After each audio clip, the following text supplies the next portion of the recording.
Jaguar XJ220 is a racing game for the Sega CD, and it's a pretty good one at that. Now, I actually know a lot about Jaguars. I work with them.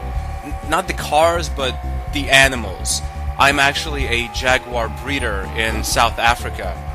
What we do is breed Jaguars and then release them on Johannesburg so that they can rid the city of its troubling hedgehog population.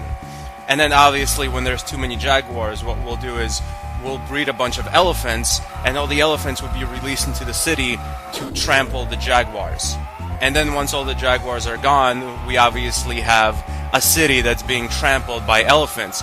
This is when we start breeding giant giraffes, and giraffes will be released into the city. If some of you maybe don't know too much about the jungle, giraffes are an elephant's natural enemy, and when a giraffe and an elephant see each other, they just begin a fight to the death. So the elephants and the giraffes would basically kill each other off, and then the city's completely clean of its pests. The country of South Africa has given me a $500 million grant for this, which in US currency roughly translates to $83. There are no elephants in this game, so you're pretty safe driving around the many different courses in this game. The tracks in this game take place everywhere from Egypt to towns in America. You are a globetrotter in this game. While the environments are varied, the cars all drive basically the same almost anywhere. You're in some kind of snowy, wintry wonderland in something like Switzerland, where it's literally like driving through the harshest snow conditions on Earth.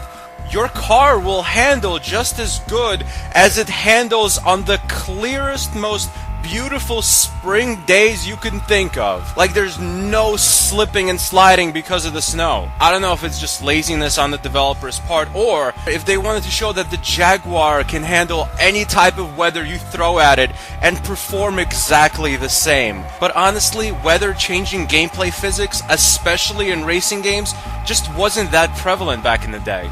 While the weather is just aesthetic and doesn't really change the way you maneuver, I do have to say that you handle incredibly well in this game. Like, not a lot of retro games from this era give you very good and tight, precise controls. In this game, if you're paying attention, you will almost never hit a wall or an opponent with your car. The game also has great music, and you can actually pick which song is going to be playing while you race before you start the race. It's a nifty little addition to the gameplay, and I appreciate that because it shows the developers put care and thought into the gameplay.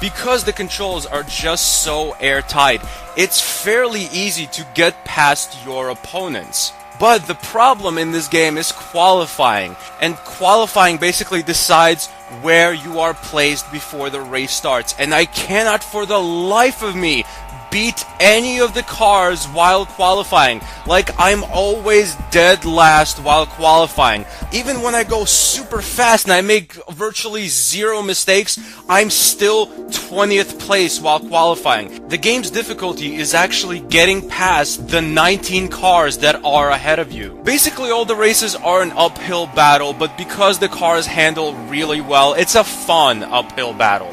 The variety in different tracks and all the locations having different weather patterns is great. It'll keep you engaged in the game, but unfortunately, because all the levels have the same exact strategy, you will get bored of the actual gameplay within a few hours, just because of how repetitive your racing strategy is. This is, however, one of those games that handles beautifully, and you will get a hankering to play it sometime later. Jaguar XJ220 is just an objectively good racing game, and for that it gets an official Stan Birdman rating of a 7.9 out of 10. Thanks for watching. Goodbye, my friends.